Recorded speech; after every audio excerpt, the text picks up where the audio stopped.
ఈరోజు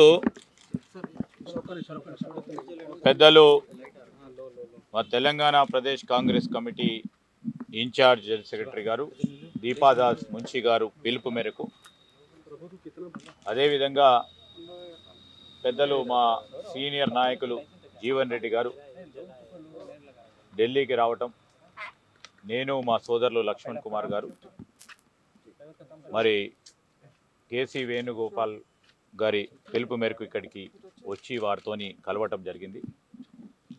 ఇంతకుముందు చెప్పినట్టు పెద్దలు దీపాదాస్ మున్షి గారు వివరంగా చెప్పడం జరిగింది. కేసీ వేణుగోపాల్ గారు అదేవిధంగా దీపాదాస్ మున్షి గారు ఇద్దరు కూడా స్పష్టంగా ప్రత్యేకించి కాంగ్రెస్ పార్టీ యావత్ కార్యకర్తలకు సంబంధించిన మనోభావాలని,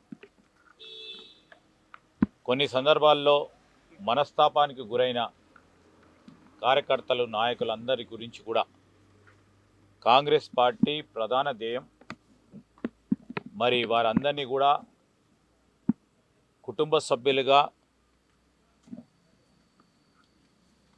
చూడటం అనేది మా బాధ్యత అని వారు చెప్పటం, ప్రత్యేకించి జగిత్యాల జిల్లా జగిత్యాల నియోజకవర్గానికి సంబంధించిన మరి పార్టీ కార్యకర్తలు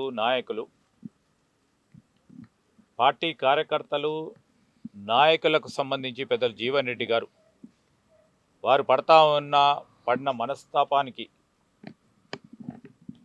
వారికి సంబంధించిన అనేక అంశాలను కూడా అధిష్టానానికి వారు చెప్పటం, కార్యకర్తల నాయకుల మనోభావాలను మనం కాపాడాలని, అనేక 10 సంవత్సరాల కాల హేమలో వారు పడిన పాటలు కానీ వారి ఇబ్బందులను కూడా మనమందరం గమనించాలని వారు స్పష్టంగా అధిష్టానానికి తెలియజేయటం,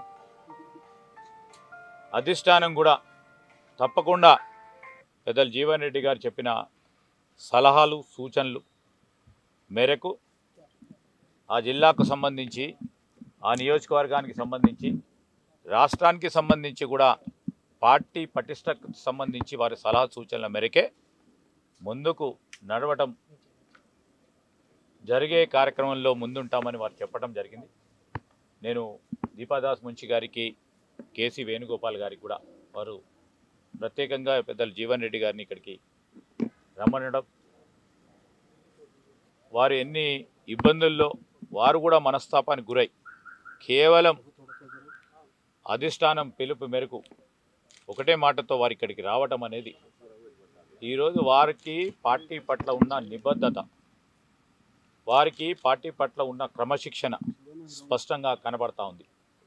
ఈ సందర్భంలో వారు ఒకటే కేవలం ఆ ప్రాంతానికి సంబంధించిన కార్యకర్తల, ఆ ప్రాంతానికి సంబంధించిన నాయకుల మనోభావాలని గౌరవించే విధంగా, వారికి ప్రాధాన్యత ఇచ్చే విధంగా రాబోయే కాలంలో పార్టీ ముందుకు తీసుకెళ్లాలని వారు కోరటం జరిగింది. దానికి స్పష్టంగా కూడా అధిష్టానం మేముంటాం మీ వెనుక, ఏ విధంగానైతే పార్టీని మీరు నడిపారో ఆ విధంగా నడపాలని వారు సూచించడం జరిగింది.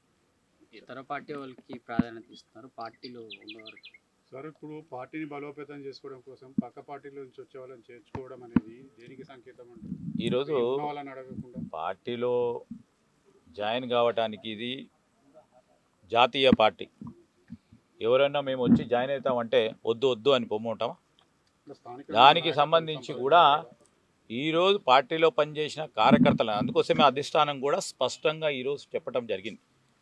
పార్టీలో పనిచేసే కార్యకర్తలకి, నాయకులకి తప్పకుండా వారి గురించి ఆలోచన చేయటం, వారికి కూడా ప్రముఖమైన పాత్ర వహించే బాధ్యత తీసుకోవటం జరుగుతుందని స్పష్టంగా చెప్పడం జరిగింది.